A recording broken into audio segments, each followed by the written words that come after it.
A little housekeeping here at first. I want to thank everybody at the National Review Institute. I had a secret public appearance yesterday here in Palm Beach. It's the first time that I have ever done a personal appearance where I live. I've lived here since 1997. It's the first public appearance I've had here. And it was National Review Institute is something started in honor of Mr. Buckley to keep the flame alive. And I was asked to participate, did an all-day event yesterday with various panel discussions and seminars.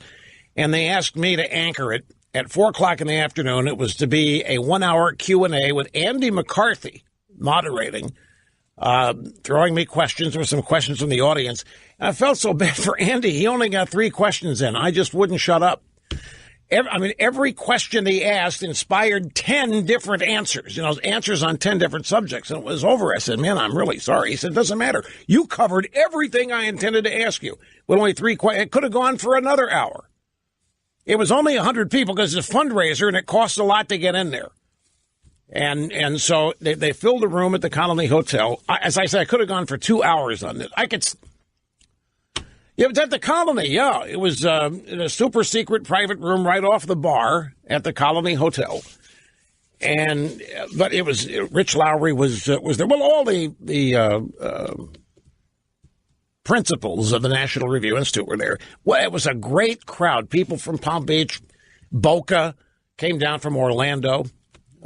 It was a great time, and I had a spy out in the audience. My brother-in-law was there. He said, "Man, you should have heard what people were saying while you were speaking. You never hear this." And I said, "No, I just hear the applause."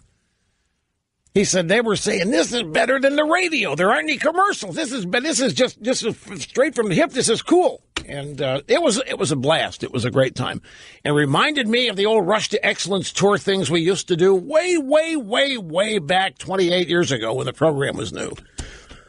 But I just wanted to acknowledge basically the people who had shown up, the audience that was there. It was a great time, and they were great.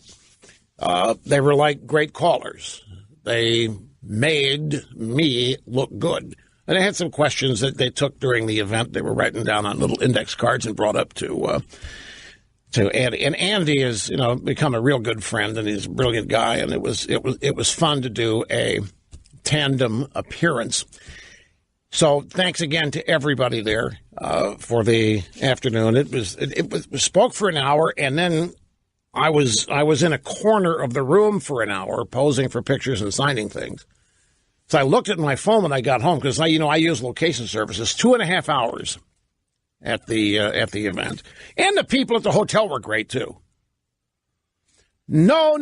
This was a little smaller adjunct room had its own kitchen, had its own giant room. It's up the street from the main hotel. It looks architecturally the same, but it's right beyond the pool, right beyond the outside bar area and the pool area. Little room in there. Well, it's not a little room, but there was no makeup. It was just great. All I had to do was get mic'd up. I don't know if anybody recorded. I'm sure I didn't see any cameras. I didn't see any professional cameras. But as prevalent as phones are, I don't know. I have no idea if anybody recorded it. I didn't even think about that myself. What you're thinking that it would be cool to have it to play excerpt? Yeah, well, when I always do a postmortem when I finish these, I go home and I think about it and I rehash it in my mind, like I do the radio show most of the time. And I ask, is there anything that I would have done different?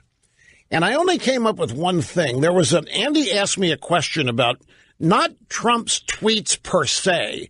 He asked me my opinion of Trump punching down, going after people that are insignificant to him on the power pole. They're way beneath him. And my original answer to that, I don't think was quite nuanced enough. And the audience ate it up.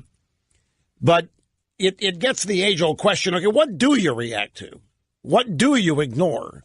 And we've discussed this many, many, many times here on the program. And with Trump, he responds to all of it. You criticize him, and he does. If it shows up anywhere in wide media, he's going to react to it. And he does. And I generally spoke in favor of that as part of staying on offense and pushing back and not letting anybody get away with it, particularly if it isn't true.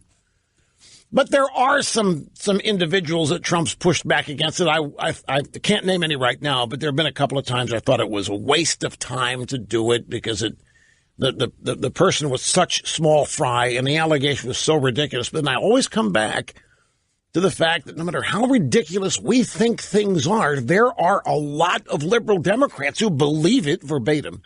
Like that Hillary story yesterday that we had. I found out $75,000 to go to Georgetown. That's how much parents are paying students to go listen to Hillary Clinton talk about how men are no longer going to help them chop the wood, lead the cattle drives, as North America becomes a desert because of climate change.